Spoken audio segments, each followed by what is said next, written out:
We are the largest producers కదా sir. I thought మనకి శ్రీకాకుళం ఉంది, ఉద్దానం ఉంది, మాదర్ కేరళ ఉంది, ఇటు గోవా ఉంది. We are not. అంటే మనకి ఏంటంటే గోవా పెద్ద హోల్సేల్ మార్కెట్ ఉంది. ఎఫిషియన్సీ పడిపోయింది మన దగ్గర, ప్రొడక్షన్ పడిపోయింది. సో గవర్నమెంట్ దాన్ని మోటివేట్ చేయడానికి పల్సెస్ ఒక టైంలో పప్పుల కోసం మనం ఆఫ్రికా నుంచి అక్కడ ఇప్పుడు కూడా తెప్పించుకుంటున్నాం, యుక్రెయిన్ నుంచి తెప్పించుకుంటున్నాం. We don't have pulses production. అందరూ ప్యాడీకి వెళ్ళిపోతారు, బియ్యమే అక్కడ, అందరికి అదే కావాలి. ఎందుకంటే దానికి ఎంఎస్పీ ఉంటుంది, దీనికి ఎంఎస్పీ లేదు, ఉండదు. ఎక్స్పోర్ట్ ఓరియంటెడ్ ప్రొడక్ట్స్ ఇదంతా. సో నిన్నటి బడ్జెట్లో ఉంది. సో యూ కెన్ ఇమాజిన్ అన్ని డాట్స్ కనెక్ట్ అవుతున్నాయి అక్కడ. దాంతో పాటు మనం టెక్స్టైల్స్ ఇంపోర్ట్లో మనకి డిసడ్వాంటేజ్ ఏముందంటే బంగ్లాదేశ్, పాకిస్తాన్, వియట్నాం ఇట్లాంటి రాష్ట్రాలని European Union least developed nations అనే ఒక స్టేటస్ ఇచ్చారు. వాళ్ళు డెవలపే కాలేదు, ఇంకా అసలు డబ్బులు లేవు వాళ్ళ దగ్గర. వాళ్ళు మా దగ్గర వచ్చేమని అమ్ముకుంటే వాళ్ళ డబ్బులు వస్తుంది. లాస్ట్ ఇయర్ బంగ్లాదేశ్ యూరోపియన్ యూనియన్కి $30 బిలియన్ టెక్స్టైల్స్ అమ్మారు. మన మీద 18% పెడుతున్నారు. We are at a disadvantage. ఇప్పుడు EU సైన్ చేసిన తర్వాత ఈ చట్టం వచ్చేస్తే వీ విల్ హ్యావ్ 0%. మనం కూడా బంగ్లాదేశ్తో కాంపీట్ చేయవచ్చు. అప్పుడు ఇప్పుడు 50% పెట్టినప్పుడు మన టెక్స్టైల్ ఇండస్ట్రీ మొత్తం దెబ్బతిని. మీకు గుర్తుంటుంది కీటెక్స్ కానీ, లుధియానాలో ఉన్న ఫ్యాక్టరీస్, మొన్న తిరుపూరులో ఉన్న ఫ్యాక్టరీ ఓనర్స్ అందరు వెళ్ళి వైస్ ప్రెసిడెంట్ రాధాకృష్ణ గారు కలిసి చెప్పారు, మాకు బిజినెస్ మొత్తం బంద్ అయిపోయింది, మేము యూరోప్కి వెళ్ళాలంటే టైం పడుతుంది, ఇంకా అగ్రిమెంట్ ఇప్పుడే సైన్ చేశారు, నెక్స్ట్ ఇయర్ కాంట్రాక్ట్ ఉంటుంది, మీరు ఏమైనా చేయండి అని చెప్పేసి. కానీ మా ఓవర్ నైట్ రాధాకృష్ణ గారు ఏం చేయలేరు as a vice president, but he would obviously convey to the prime minister. Problem ఎక్కడ వస్తుందంటే ఇప్పుడు మనకు అడ్వాంటేజ్, ప్రాబ్లం పోయింది. ఇప్పుడు అడ్వాంటేజ్ ఏంటంటే బంగ్లాదేశ్ కన్నా తక్కువ ఉంది మనది 18%. Bangladesh is now 20%. Okay. Vietnam, Sri Lanka, Bangladesh 20%, మనం 18%, Pakistan, Indonesia, Malaysia, Thailand, Philippines 19%. ఇది 1% మేజర్ డిఫరెన్స్ ఉంటుంది. మనం అనుకుంటే ఏంటో 1% కాదా అంత పెద్ద problem, but when you're talking crores, మిలియన్స్లో మాట్లాడుతున్నాం, ఇట్స్ బిగ్ అమౌంట్ అన్నమాట. Cambodia 19% again. దీంట్లో మనకన్నా తక్కువ టారిఫ్ ఉన్న దేశాలు యూకే. కానీ యూకే టెక్స్టైల్ తయారు చేయరు కదా, వాళ్ళు తెప్పించుకుంటారు. వాళ్ళు ఎక్కడెక్కడ లేబర్ ఇంటెన్సివ్ ప్రోడక్ట్స్ ఉన్నారు అంటే చాలా మనుషులు కావాలి ప్రోడక్ట్స్ తయారు చేయడం, అది ఇండియా, పాకిస్తాన్, బంగ్లాదేశ్, శ్రీలంక లాంటి దేశాలకే పనికొస్తుంది. Vietnam, Indonesia and all that. మనకి లేబర్ చీప్ ఇక్కడ. యూరోపియన్లు చేయలేరు. మీరు దానికోసం ట్రంప్ అంటారు చూడండి, క్యాంపెయిన్లు కూడా అన్నాడు, నాకు అండర్వేర్ బనియన్ తయారు చేసే కంపెనీలు అక్కర్లేదు అన్నాడు. నాకు అసలు నేను బయట నుంచి తెప్పించుకుంటాం, మాకు అక్కర్లేదు, ఎందుకంటే వీ కెనాట్ ప్రొడ్యూస్ ఇయర్. ఆ కాస్ట్లో వాళ్ళకి రాదు, చాలా ఎక్కువైపోతుంది కాస్ట్.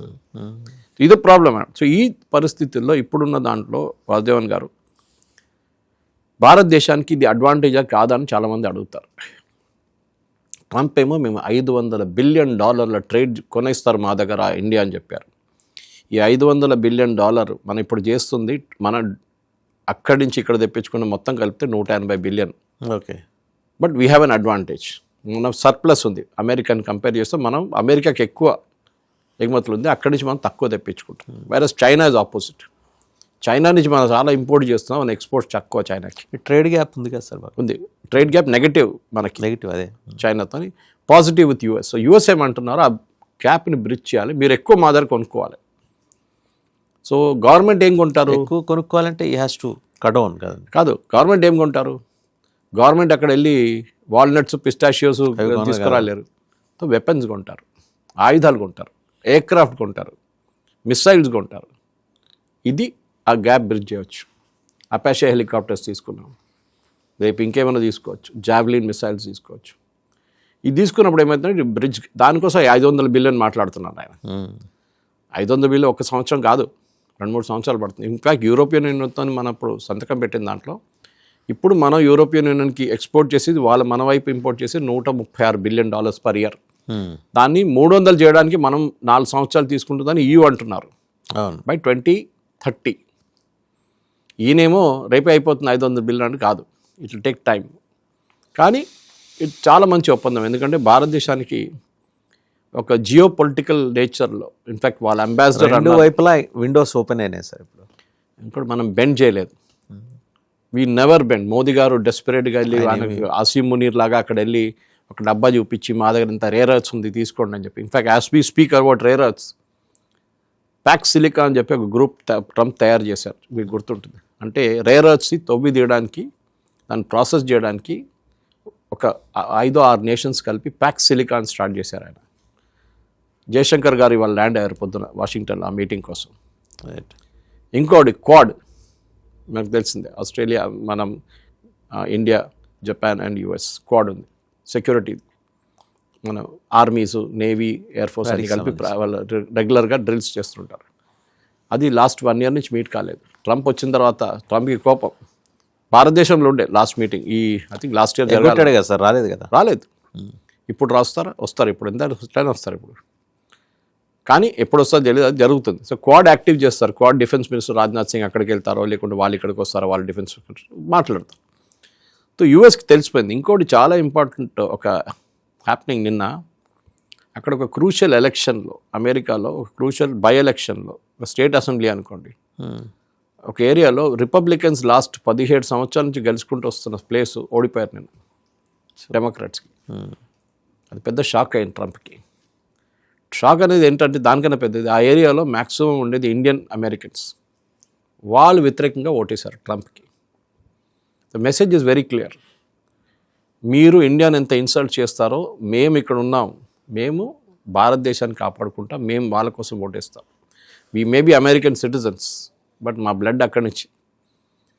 మీరు పాకిస్తాన్ వైపు వెళ్ళి పాకిస్తాన్ని సపోర్ట్ చేస్తున్నారు, టెర్రరిస్ట్ నేషన్ అదంటున్నారు, బలూచిస్తాన్ని వాళ్ళు ఫైటింగ్, పాకిస్తాన్ చాలా మంచి పని చేస్తున్నారు, బలూచిస్తాన్ని చంపుతున్నారని చెప్పి.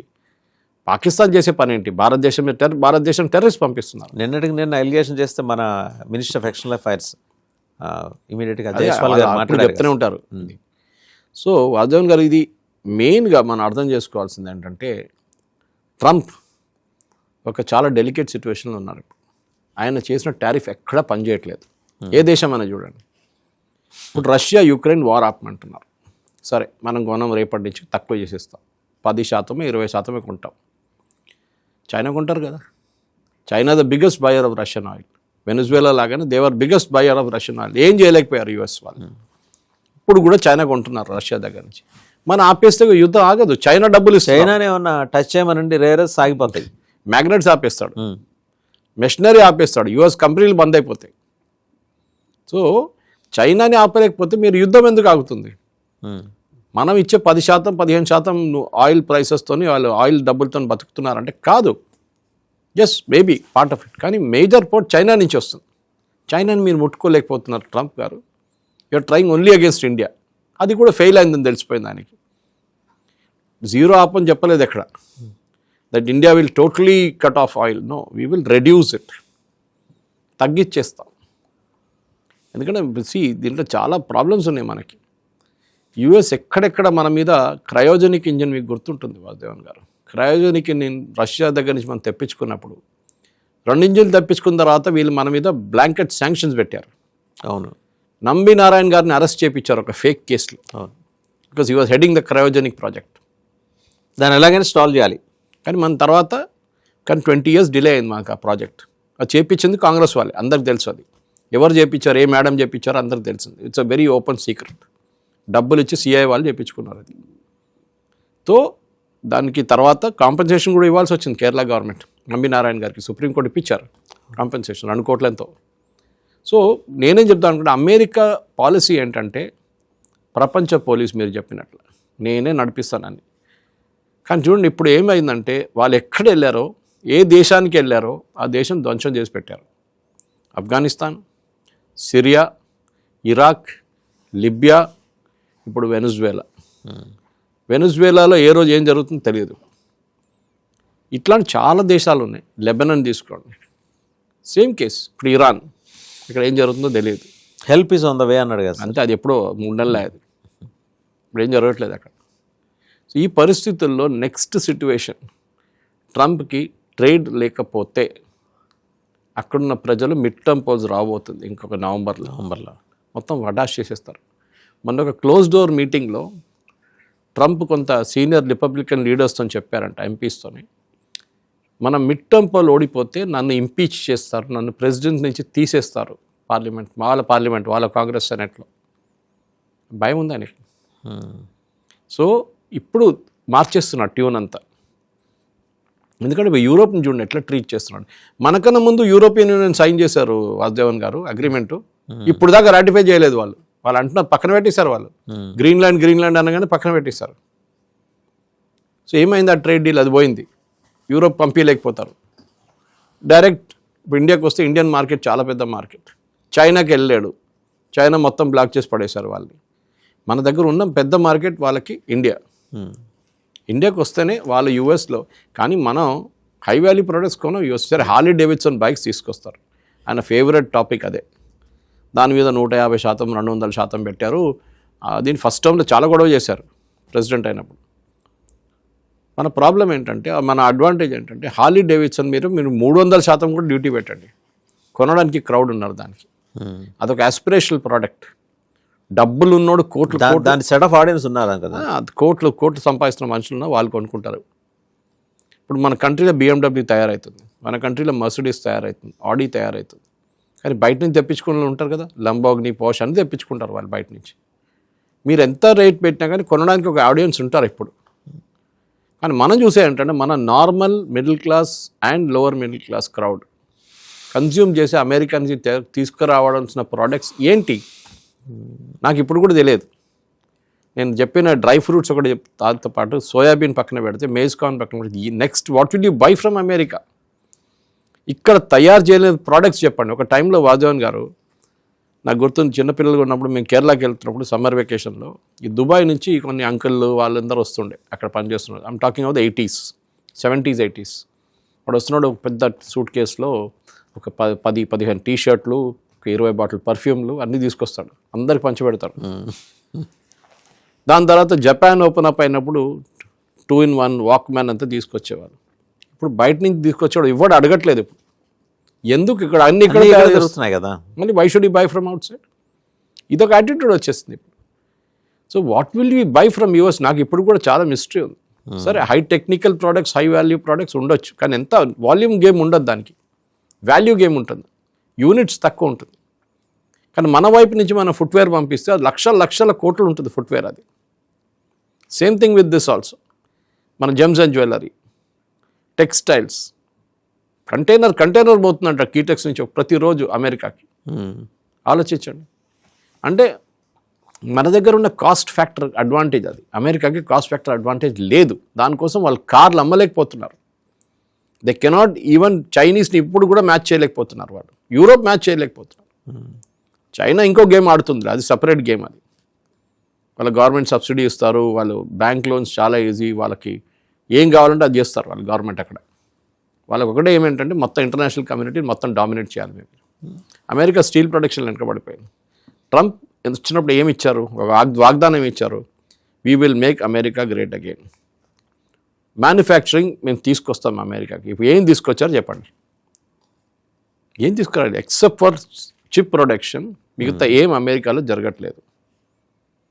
అమెరికన్ కాస్ట్ చాలా ఎక్కువ. సరే H1B మన మీద ఆంక్షలు పెట్టారు, అని చేశారు, వీసాలు ఇవ్వట్లేదు, అన్నీ చేస్తున్నారు. ఎవరికి నష్టం? వాళ్ళకే కదండి. వాళ్ళ యూనివర్సిటీస్ రేపు మూతపడుతుంది. ఎవరు ఉండరు, చైనా వాళ్ళు రావట్లేదు, ఇండియా వాళ్ళు రావట్లేదు. ఇక్కడ ఏం చేసుకుంటారు వాళ్ళు యూనివర్సిటీ పెట్టుకొని?